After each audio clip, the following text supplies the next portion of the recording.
you would have any of the founders here to basically understand what investors need. Basically, it's an office hour. So the idea is to discuss specific questions you may have regarding the investment process, questions that you feel you don't know about investors, etc. It's like an office hour, really. Yeah, so we haven't done that before. We haven't raised funds before. So Okay. I don't know the processes. I don't know how it is done. I Okay. don't I don't have an idea about how it is done. Yeah, so I would Okay. love to, yeah. Okay, no problem. All right. So, I mean, a typical example is when you want to raise money, you need to prepare yourself. And so typically most investors would require you to have prepared what they call a data room. And a data room would have all your document about your corporate registration, the team, CVs, the roles within the team, maybe a shareholders agreement between the team members, the document about the actual legal structure of the company. What else? Financial models for the company,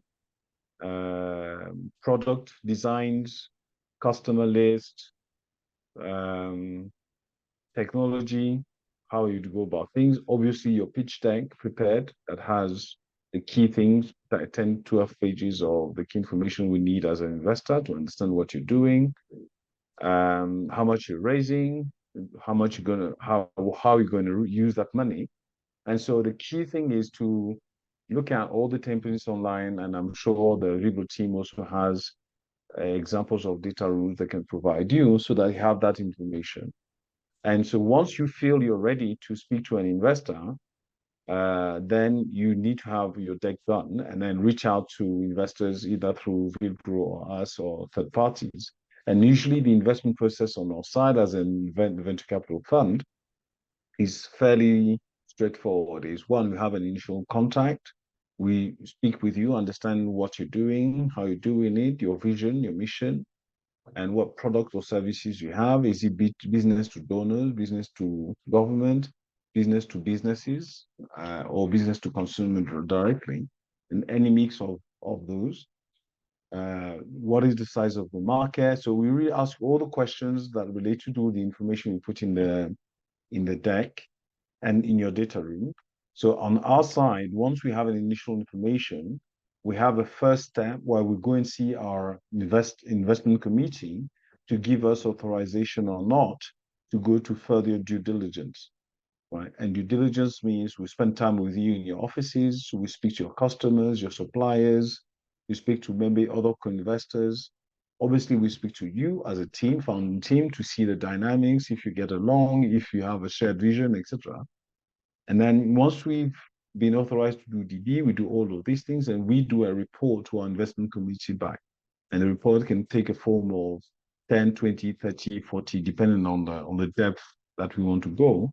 And then on that basis, they will decide or not to say, yes, we think that it's okay for us to invest. And then scenario one, which is we do invest. And so that means that we go back to you with the terms on say, look, this is the instrument you're going to use. Is it equity, debt? Is it convertible note? Is it a safe instrument? And then once we've done that, then we can negotiate and get to the transaction. And once we agree, sign the papers, then we disburse the cash flow, the money into your bank account, and then we follow up with you to know how effectively use the money. And we can provide you also value-added services that Vigro also can support you with. Yeah. Is that clear, Sophia? Yes, sir. Okay. Any other questions on that from Sophia or anybody else? So there's a question on the chat from Francis. Okay. He says, how do you foresee emerging technologies disrupting our target market, and what kind of startups are you specifically looking for in this landscape? That's a complex question. One, I need to specify what is an emerging technology for you, because I know a number of them, so it may not be the same answer. And then as a function of that, Yeah. Let me elaborate a bit. One is we are in the healthcare space, for instance, for Sasa Doctor. And in the healthcare space, everybody is trying to come up with something to be able to disrupt the market or diversify and things like that. So whichever organization you invest in, how do you ensure that whatever anybody else is coming up with, we may be ahead? Or if you've invested in this organization, you'd want that organization to really work out and become maybe a market leader or something within. And I read on your website that you look for organizations that will be able to be in profits, be in how do I call it? Within 5 to 7 years, you want to sort of exit or something. So I didn't. There's something that I really don't understand there, because we've not raised, number one, even once, but we've gotten grants. We've tried to get into these trainings so that we can be able to understand what exactly is going on. And then the other angle of this question is, what kind of organizations are you looking at to invest in? Yeah. Okay. Thank you very much for the two questions. One is in terms of emerging technology or at least disruption, etc. So there are several things. One is we don't want a copy and paste from the Western world. Right? We want original ideas. People who really want to solve a problem. Okay, that's number one. Number two is if you're telling me you want to use machine learning and AI to do diagnostics, I want to understand deeply what it means. We'll bring a technical expert who will look into it and see whether or not, if you're saying you are AI-driven diagnostics company, is it really the AI that is, and is it really AI? So that's what we do. So we don't prescribe any particular form of technology. So you who has to decide whether or not those technologies are really effective to provide better healthcare and provide us down the road return. On your 5 to 7 years on our website, we say we want to scale you and get you to a place where within 5 to 7 years, we can really scale 10 times, right? That's kind of the objective, where we're happy to support companies where, like Vigros, will do the first phase. We would chip in after Vigro and help you grow. And the idea is to get to more than 10 times the value that we invest in over the 5 to 7 years. So it's not really an exit, it's really grow your value. If we exit, fine, but for now, we don't have really a time limit on that. I'm probably 12 years or something, but yeah. I think there was a second point on what was it again? Second point. The second point was what kind of, because you've said health tech, med tech, biotech, but at the same time, there is obviously, it looks like there is a specific portfolio companies that you'd want to invest in. And I've looked at some of the companies that you've invested in already, and some of them I've worked with them. So I really wanted to understand exactly what kind of organizations are you looking for. Be a bit specific. No, we're very broad looking. So health tech, med tech, biotech. So health tech is digital health. Anything that is from EMR, digital insurance, microinsurance, to speech to text recognition, to devices that can provide screening tools, digital telemedicine we look at. So within health tech, what we call healthcare is anything that's digital. We look at everything. The key thing is we have a framework that we use. We say team, taste, and terms. The team is this the right team that understands the market, who can execute on whatever vision they have, number one. Number two, is it the right co-founding team that will understand the market and the product and really be coachable to go through evolution, like pivoting. That's team. Terms is the valuation, the price at which we get in, or the instrument like safe, convertible, etc. Now, these are the terms. And then the taste is a mix of three things: team product fit, team market fit, and product market fit. I repeat, team product, team market, and product market fit. So that means that if you are a team, you want to solve something in pharmacy, but none of your team members has any understanding of the pharmacy distribution chain, is not a pharmacist. That's why it's going to be a very difficult for us to meet that team product fit. Okay. Now the team market fit is that you may not have a pharmacy background or understand the pharmacy distribution as a market. Fine, maybe somebody in your team would have the product market fit or team market fit, sorry, team market. So that means that you as a team, you fully understand a particular market. If you're telling me, okay, you're very good at understanding telemarketing or telemedicine, sorry, and you really believe that there is a space where certain people with feature phone can actually benefit from telemedicine, you need to demonstrate to me what it looks like, what it is, etc. in truly.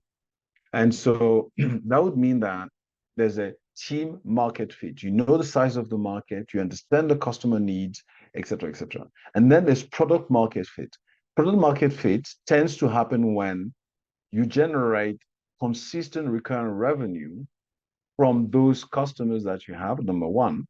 And number two, your unit economics, meaning per unit of customer that you have, is not a loss-making business. If it is, you need to have a view within the 10 to 12 month or to 18 months that you're going to make money. So these are the dimensions. I repeat, team, taste, and term. Teams and terms I've mentioned, and the taste is really, as I said, team product, team market, and product market fit. Is that clear, Al? Yeah, that's clear. Actually, very clear. Yeah, okay. And I had another question. Okay. So I've put it on the chat. If you look at the evolving market dynamics, what, as Jazarift, what innovative exit strategies do you believe will be the most effective for the startups that you invest in? And how actively do you assist your portfolio companies in executing these strategies? The second bit of this is, do you also assist companies in your portfolio to work together? Absolutely. I love those two questions. So that's one of the two value creation strategy we have. There are many other ones. And so let me run you through our what we call our 4 C's. Okay. Capital, community, coaching and mentoring, and crazy 10x growth. These are the 4 C's: capital, community, coaching, crazy 10x growth.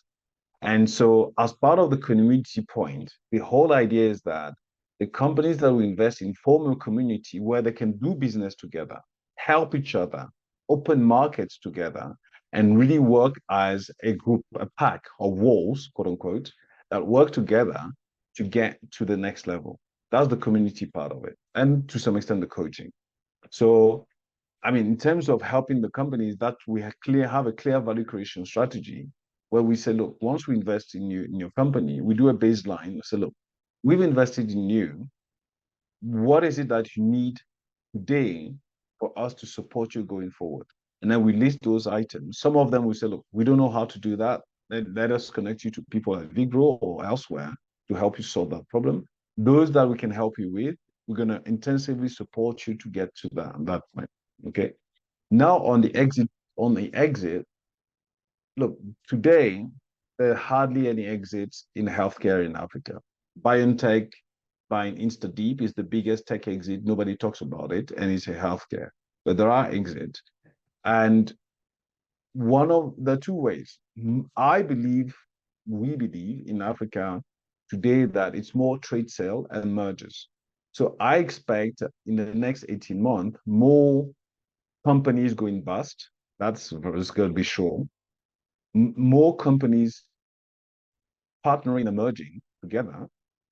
And so M&A or buy acqui-hires also, which is basically acquire a team that has a tech, but not really the company itself.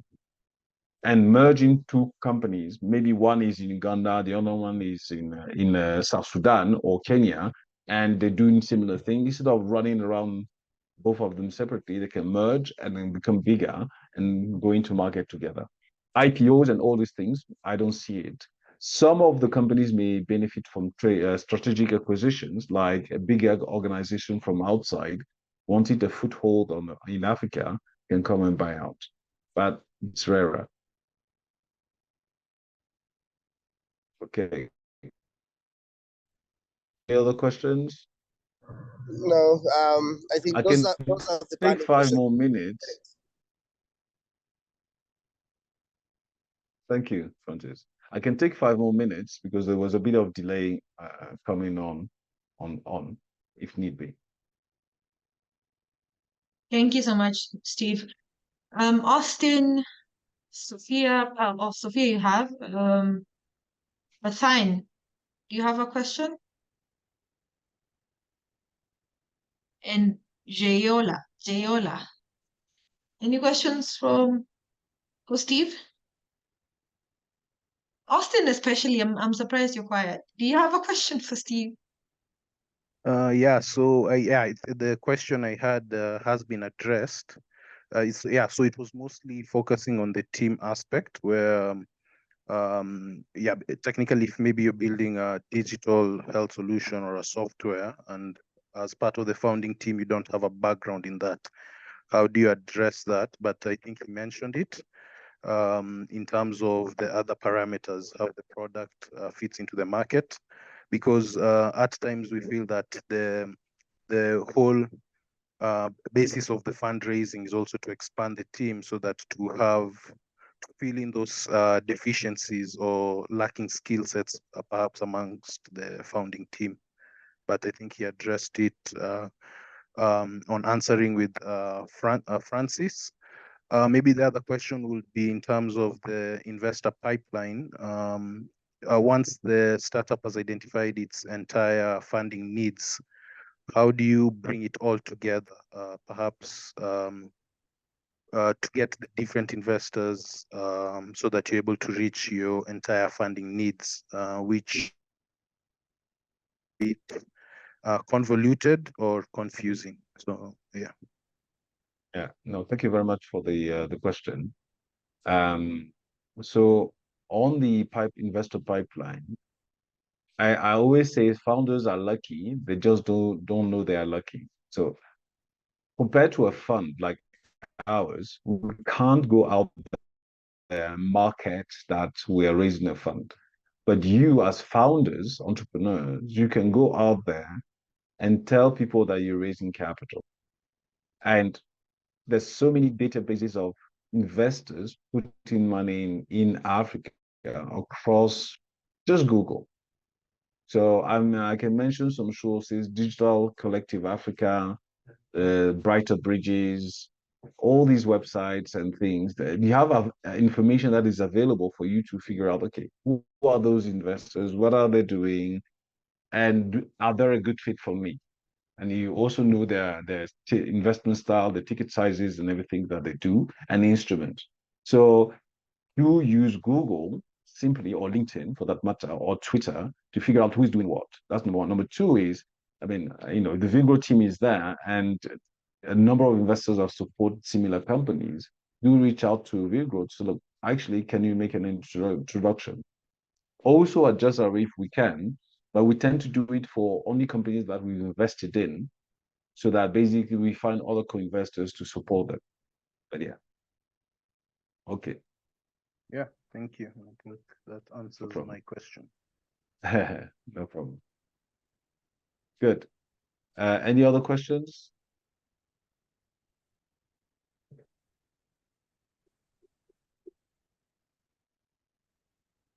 Seems there's no other question. So, I mean, am I cutting anyone short at the end of the day? No, Okay, it cool. doesn't. So we'd like to engage in an exercise, like an extra like an outside exercise. So on the chat, I will post our Google form. Basically, what that will help you with is to see the type of metrics that us as investors and generally investors would look at. And maybe when you finish up filling the form, you can send us an email via connect@Joseret. Oh yeah, okay, cool. That's a more simplified link. What Steve sent. So you can fill in the form, see the questions that we normally ask, and send us an email via connect@joseret.vc. Let me just type it there. And we can definitely review what you guys have filled and take the conversations from there. So basically that will help you see what investors really look at in a more practical way. Yeah. Yeah. Great. Okay. So thank you very much for the time. Austin? Yeah, so maybe just the other thing was when it comes to the data room, is it 100% that you have to have all the documents in the data room, or which are the really most necessary? So, I mean, it really depends on the level of detail any investor wants to go. What I'll suggest is, connect with Vilgro. I'm sure they have many templates of data rooms or that they will provide you. We do have our own, but we tend to share. Steve, can I interrupt you on that? Maybe after you fill in the form that I've sent to you guys and sending us an email, I can definitely send you a copy of our data room requirements as well. Okay. But to answer your question, on the completeness of the data room, I mean, you need to have key information that helps people understand what you're doing. But again, the more complete, the better. It's all about transparency. Okay, so do what Monica suggested. Fill in the form. That form will also already give you an indication as to what is needed. And then on the back of that, we can engage with you to provide one of the templates we have. Even Google it. Investor data room. What should be there? What's the minimum? Sure. Okay. All right. Thank you very much, and looking for the next office hour in 2 weeks. Thank you as well. All right. Bye. Bye-bye. Good day.